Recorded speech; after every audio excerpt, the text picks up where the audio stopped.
Well, here I am again. I should say, rather, here we are again. There's Orca, and here I am. You know that it's me, not an imposter because of my inky hands. It's not even 7 o'clock in the morning, and I've already fixed 3 or 4 pens. And what I want to do is, I just watched one of Waski Squirrel's pens in use videos, and I wanted to sort of channel him if I can do that. So I have a setup that's somewhat like his, except he uses a real pen tray. I'm using some sort of jewelry thing. This is leather from Bloomingdale's. This held diamond rings or something, and now it's holding some pens and the cat's tail. These are all, oh, not this one, sorry, this one. These are all pens I got yesterday or the day before from eBay. Some of you may have been bidding against them, and too bad. Anyway, what's interesting about them, I will describe. But I will also sort of describe them in a manner that Waski Squirrel does. One of the things I like about his descriptions is, let's see if I can move this up a little bit. Kitty, I know I'm causing you trauma. Like me, unlike some other people that talk about pens, we tend to go off on tangents, and you hear about my cat and my, I don't know, whatever else, my drinking or my lack of drinking or politics. And when Waski Squirrel talks, he mentions his gardening, his neighbors, his other stuff about his life in South Dakota. And so I do the same thing. He also, I like his outlook on pens, and not so much collecting, but owning pens and using pens, is because he uses them and he rotates them around and uses 6 or 8 pens every week, and then puts them away and takes out 6 or 8 other pens. And I like the fact that he does that. And I do that as well, except I usually have 8 or 10 that are on my desk here and I use almost all the time. And then the pens that I lug around with me when I go out tend to change. Often they are the newest pens I got. Even if I'm not going to keep them, I like to carry them around and try them out for a week, so I make sure they're working. I recently sold a couple of pens which I hadn't done that, and one of them, it turns out I didn't repair correctly, or completely I should say. I didn't do something I should have done, which was to check how well the feed and nib were working together. So one of the things that Waski Squirrel does, and I am trying to see if he could do something else, is he uses a lined notebook like this, and he takes each pen that he's using and he'll write out what the pen is. Well, he puts a date up here first, whatever the date is. Of course, he knows what date it is. He has a calendar which he consults, I'm sure. I barely know what month it is. I never know the date. Sometimes I don't remember the year. I have to think about it. Is it 2018 or what? Has that happened yet? I don't know. So temporally, Waski Squirrel and Pier Gustafson are about as far apart as people could probably be on a number of things. He has a very logical mind. If my mind exists, it certainly isn't logical. He knows what day it is and what time it is, and he knows what he's doing. But we both share the love of pens. One of the things he does, though, is he'll take his notebook and the 6 or 8 pens he's using, and he'll write down what the pen is, what ink is in it, and he might throw another factoid. And he does it in a space that is within only a line or two of his journal. And all of that is fine, except my complaint might be, Waski, if you're watching this, is you're not actually writing, you're recording. You're recording a factoid. Whereas if you're writing or taking notes or thinking about something, I imagine you write very differently, because the words you're stopping, you're pausing, wondering what word would be best. You're writing quickly to take that note down quickly. And your writing might be very different from how you record something. I guess I would like to see how you write. Now, maybe you write and record exactly the same way. Maybe your signature is well within whatever your signature, whatever, I don't even know your name, Waski Squirrel. You know, you might write your signature the same way you write a word, where my signature, like many of our signatures, are just a squiggle because we're too lazy. I don't imagine you're lazy. I imagine that you dot your Waski, you dot your I on the Waski and squirrel, and the dot is directly above the I, not above the U, not above the Q. Here I'm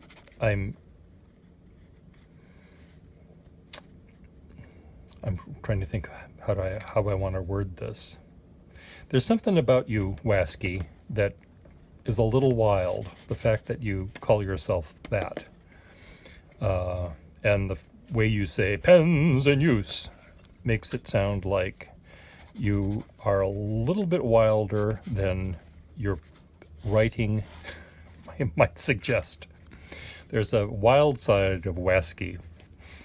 But one of the things that I'm saying this out of love for you and other people that use pens, because we're not a dying breed. I think there's more of us every day, but we are a breed that most people think, what the heck is wrong with you? So I'm not trying to alienate any one of our brethren by what I'm saying. I'm delighting in our differences. We love the same things, and we are very different in how we use them.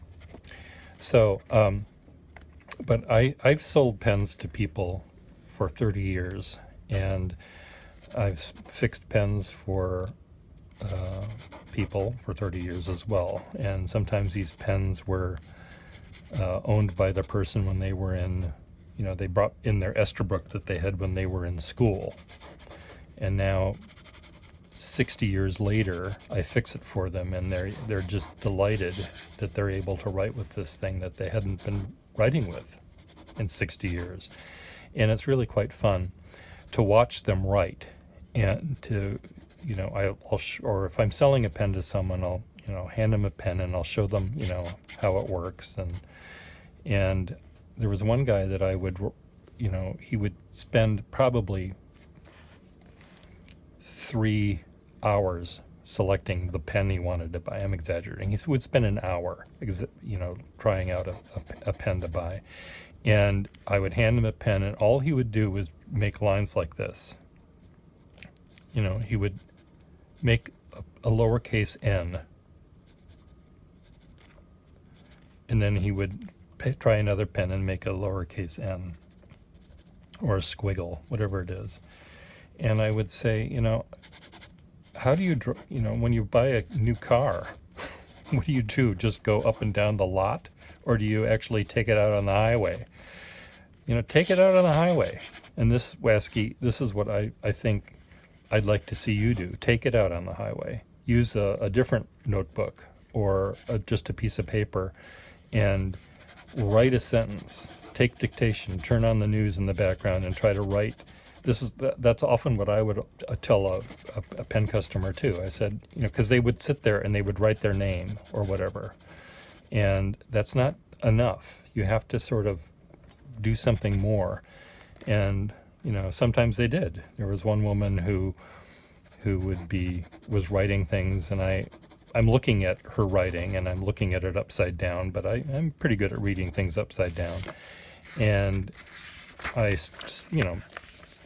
recognized a word. I couldn't, her handwriting was unique to her and it wasn't entirely legible, but I could see a word and I mentioned it, and she got very offended because she said, "No, I'm writing down what I want to tell my psychiatrist rather." And I said, "Oh, okay, I didn't mean to pry, but anyway." But sometimes, I'd get a customer who would write their name, and they might write, the fox and the dog and the lazy dog, and they'd write that, and they're not, again, they're recording, they're not writing. So I would say, take dictation, and I'd give them a brand new piece of paper, and then I'd start reading, "Dear sir, I cannot believe that you wrote that article in the newspaper," and they're trying to keep up with me. And when they're keeping up with me, they actually end up pressing down on the pen at the right time. They're writing naturally. They're writing the way they normally would write.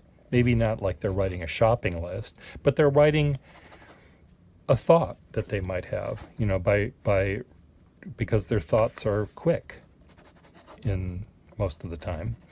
So I think the thing that I'm sort of missing, Waski, I'm talking to you, Waski, is an actual writing sample where you are actually writing.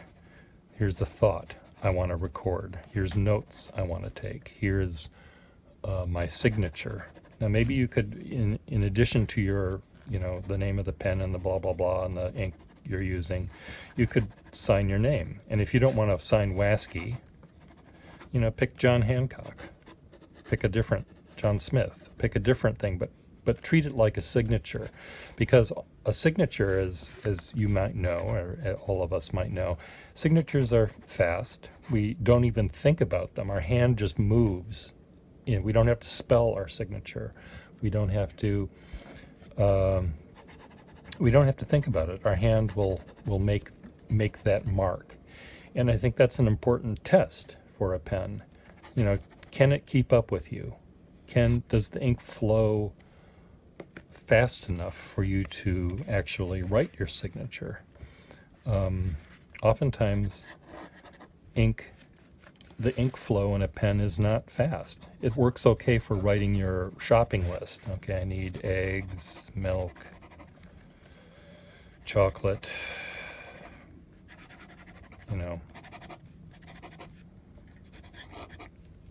battery, whatever I need to buy at the store, lug nuts.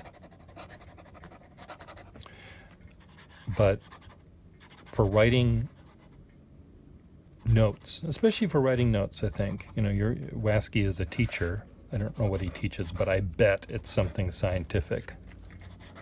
I would bet. I bet he might be a history teacher. I bet he would be a good history teacher. If he doesn't teach history, I bet he would be good at it.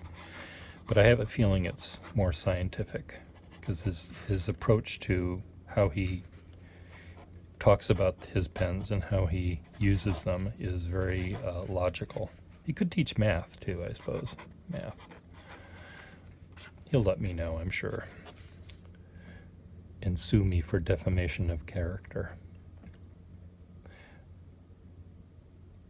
I lost my train of thought. Sometimes Waski does that too. I like that when that happens, when people lose their train of thought. But the idea of taking notes, and you want a pen that can keep up with you. The ink doesn't skip. The pen doesn't scratch the paper. So this is, let me just talk about the pens in use, the pens that I have that are not necessarily in use. These are all brand new to me, so they will be in use. I have to put a sack in a couple of them still. This was a Waterman I bought on eBay. It's missing its clip. I knew it was missing its clip, but it looked like it had a nice nib, and I was willing to buy it essentially for the nib. And it is a really nice nib.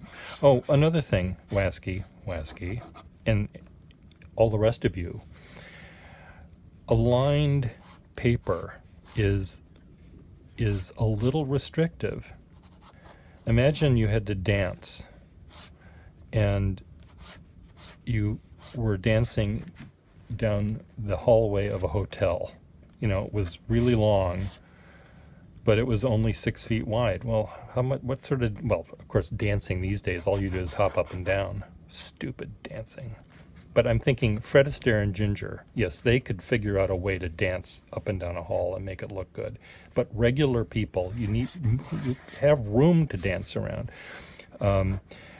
Waski and other people who use lined note paper like this, they, if I had to stay within this line, I couldn't make a line that's that thick and that thin.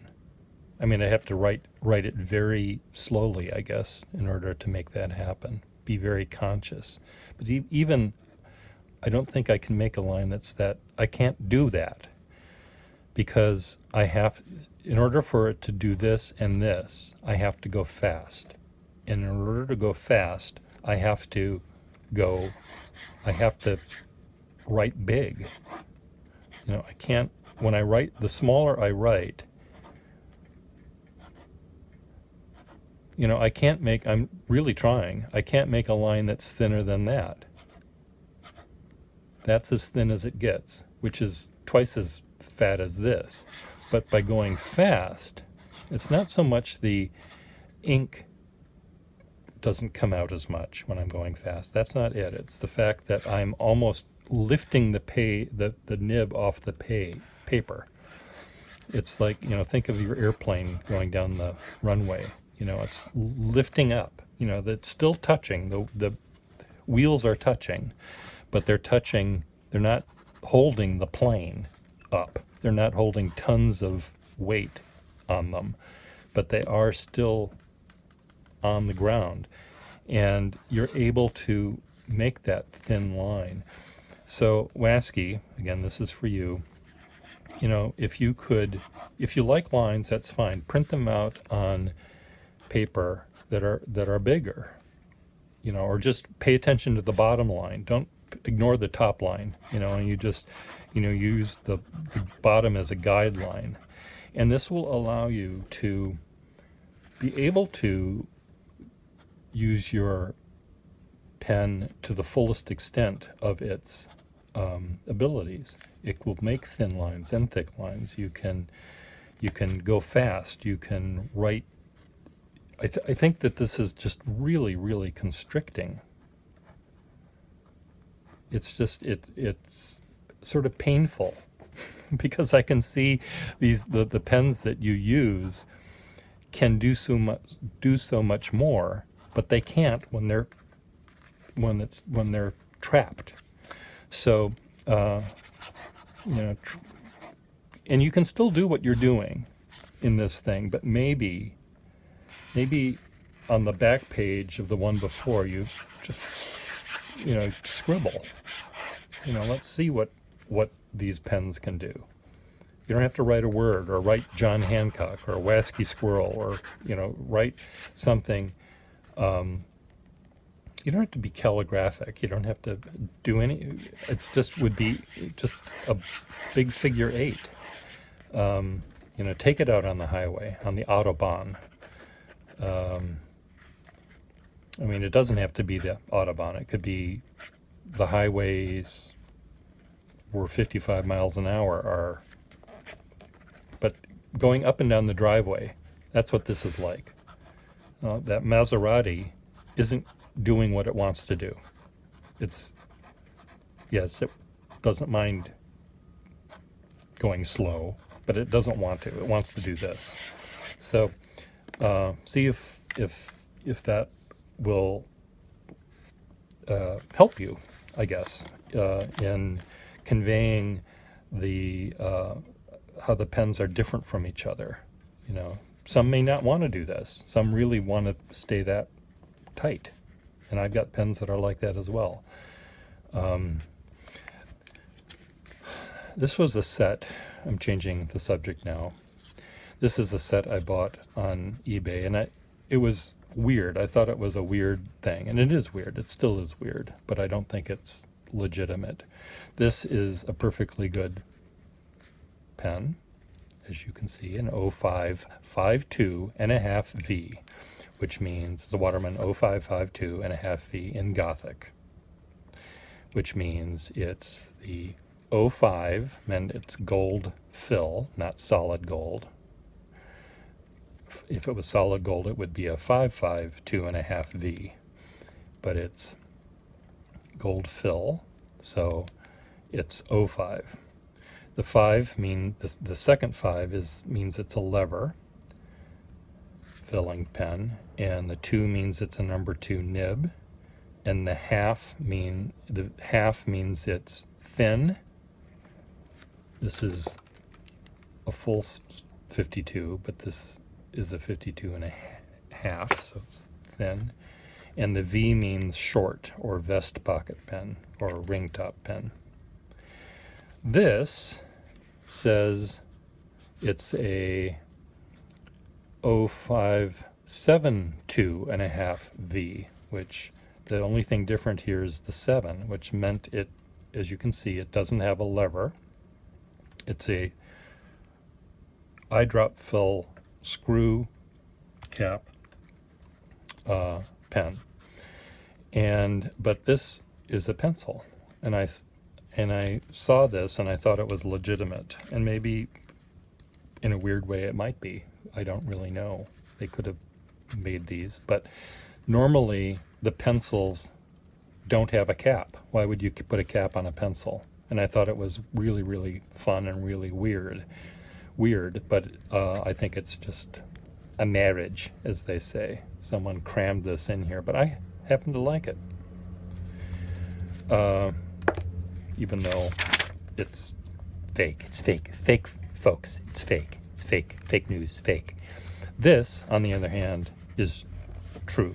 And as we know, truth is truth. Truth isn't truth.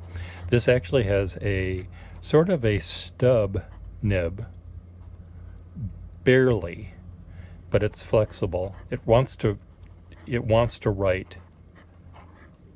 me to write in italic lettering of some sort, Chancery script or Old English. That's what it wants. It doesn't want to really do cursive, though it can. It has a slight stub feel to it, though very subtle, and it's really a nice little nib. So this is making me happy, and it was owned by a BG at one point. So Waski, I hope you don't mind me mentioning your name. For those of you that don't know Waski, I think you would enjoy watching his reviews of pens. Most of the pens he talks about are modern, which I don't deal with. So if you want to know about modern pens, by all means, he would be a good person to watch. Waski, I enjoy hearing about you and your garden and your neighbors and your school and your town, and keep doing it. Waski. Squirrel.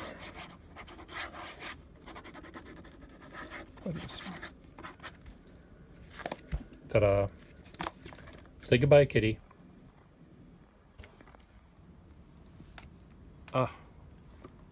Yawn, stretch. Thanks. Bye.